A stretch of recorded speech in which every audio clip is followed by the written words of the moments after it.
Então, quando a gente criou isso, a gente sempre respeita pessoas, né? Porque hoje as pessoas acabam substituindo pessoas por animais, É. por conta que as pessoas não dão a devida Então, atenção. mas vamos lá. Polêmica, polêmica. Porque o pessoal fala muito de pai de pet, que é aquele lance. Eu acho que também, como é que eu posso falar? Eu não cara, eu fico tiririca quando eu vejo um cachorro, como a gente via lá, sei lá, há anos atrás, assim, que era o clássico do cachorro ficar largado no quintal.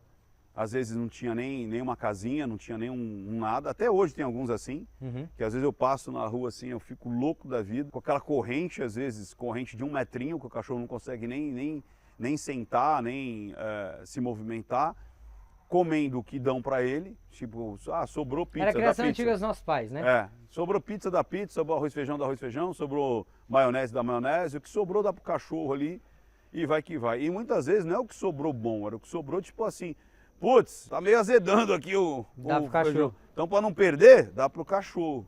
E era aquela loucura, aquela, né? Ao contraponto, né? Então a gente tem do outro lado esse pai de pet que realmente acredita que o pet tem uma relação direta com eles dois quanto essa necessidade tipo, ou eu não tenho filho, ou eu não quero ter filho, sei lá, por algum motivo. E aí, é a roupinha, é o sapatinho, o cachorro não pode nem botar a pé na rua, porque tem a polanazinha ali, e fica horrorizado quando alguém ralha com o cachorro, porque tá fazendo alguma besteira, alguma Sim. coisa. Ô, seu cachorro, parece que tá brigando com o filho. Marley, E aí, qual, vem cá, Marley. qual que Vem, é Zeus, vem aqui. qual que é essa... Onde que é o caminho do meio? Eu sou pai de pet, né, papai? Eu sou pai de pet. Cadê? Vem aqui, né? Vem, dá um abraço no pai. Cara, você não é pai de pet nem ferrando, cara. Sabe por que eu sou? Ah, Eu posso até te mandar vídeos depois, você colocar aí, pessoal. Os meus cachorros, eles deitam no sofá comigo? deve deitar. Deita. Tá. Só que qual que é a diferença? Você ser pai de pet e você ser dono de cão. Então, mas é isso que eu acho que é o caminho do meio. Cara. Esse é o caminho do meio. Então, assim, hoje eu tenho 12 cães. Esses cachorros aqui, eles mudaram minha vida. Então, eles são Mas meus filhos de 4 patas, porém tem uma diferença. Eu coloco regras e limites. Então, mas Eu gero esse equilíbrio. Então, é isso que é entender que, como você falou várias vezes em vídeo, um animal irracional está tomando conta de um ser humano racional. Aí a gente inverte os papéis e os valores. Então, quando eu falo que eu sou pai de pet, pô, eu tenho um amor louco pelos meus cães. Então, eu dou carinho, eu dou amor, Eu eu entendo. mimo. É que Só que a diferença é, eu não coloco sapatinho, eu não coloco roupinha. Então, por isso que eu falo que você não é pai de pet. Mas no sentido pejorativo da palavra. Não, exemplo, Entendeu? na Mas eu natureza, entendi. é normal os cachorros de rua dormir no sofá? Peraí, de Cão novo, de faz a rua. pergunta. Cão de rua, ele dorme no sofá? Não. Não. Nem sofá ele tem. Não tem. Então é natural, às vezes o dono compra uma caminha pra ele, ele quer dormir no piso frio lá. O dono não entende isso. É. Só que quando eu coloco o meu cão no sofá pra assistir um vídeo seu, eu tô humanizando o cachorro. Você sabia que os bichos assistem meus vídeos, cara? Tá vendo? Já mandaram vários vídeos. Eu começo a falar, fala, que o cachorro para e fica olhando. E para e fica olhando, enquanto eu tô falando, ele fica olhando pra tela. Eu não sei o que acontece, mas os bichos gostam de mim, cara. Aí, ó, que Os top. bichos ficam olhando. Sabe que uma vez eu tava lá em Bonito, aí o pessoal, arara, arara, tinha uma arara ali, arara, de repente veio assim, ó, pá! Eu falei, mano do céu, a arara pousou em mim, mas a arara é da natureza. E eu falei, caraca, uma vez na Gazeta, o pessoal lá, com a coruja, de repente a coruja fez, olhou pra mim, cara, ela veio, aquela coruja do Harry Potter, aquela branca, pá, pousou em mim, eu falei, mano do céu. E agora? E agora, o que que eu faço, né? Então, eu não sei, eu gosto muito de bicho. Isso que eu ia te perguntar. Primeiro, vamos terminar o papo do pet, para não te cortar. Vamos lá. O pai de pet, assim, eu entendi, e eu acho que é isso mesmo. A gente tem que ter o equilíbrio. Tem que gerar o equilíbrio. Tanto é que eu falo, assim, não sei se eu estou errado ou não. Eu acredito que você pensa como eu penso.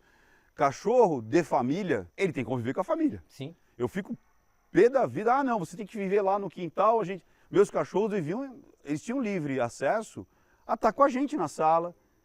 Minha mãe mesmo falava assim, vai chamar o Ricardo. Ele ia no meu quarto, e abria a porta e pulava na cama e ficava lá. Aí vai chamar a Mônica, ela ia no quarto da Mônica e chamava.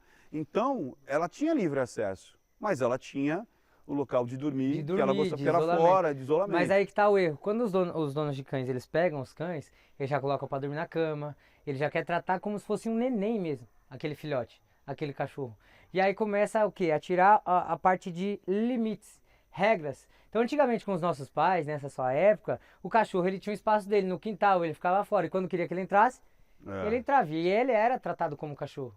Só que Sim. hoje as pessoas tratam como humano. É. E aí dá muito amor, muito carinho, muito afeto e esquece o quê? Da correção do comportamento. Saquei. Porque o cão ele vive um condicionamento, ele vive a associação diária. Então se a pessoa em nenhum momento ela corrige algum comportamento inadequado, fala: ai filho, não pode, você reforçou aquele comportamento. E o cão ele começa a ganhar espaço dentro da casa.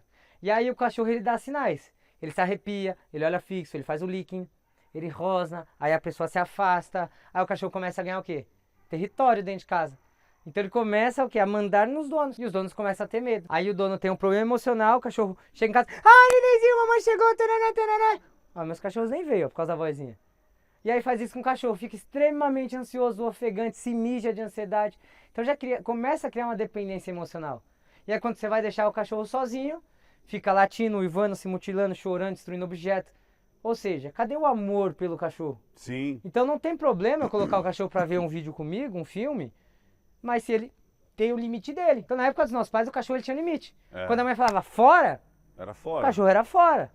Quando mandava casinha, era casinha. Hoje o dono me mandei pra fora, casinha, caixa, caminha, o cachorro olha pra ele e fala: eu não vou. Porque não entende que os donos estão acima da hierarquia. Então acaba invertendo os papéis. E quando a gente trabalha aqui no CT, não é só a hierarquia entre os animais usando os meus cães, mas é a hierarquia dos donos com os cachorros. Você acaba de assistir a um corte. Para você acessar o conteúdo na íntegra, o link está nas descrições. E para você não perder nenhum bate-papo, inscreva-se agora no canal.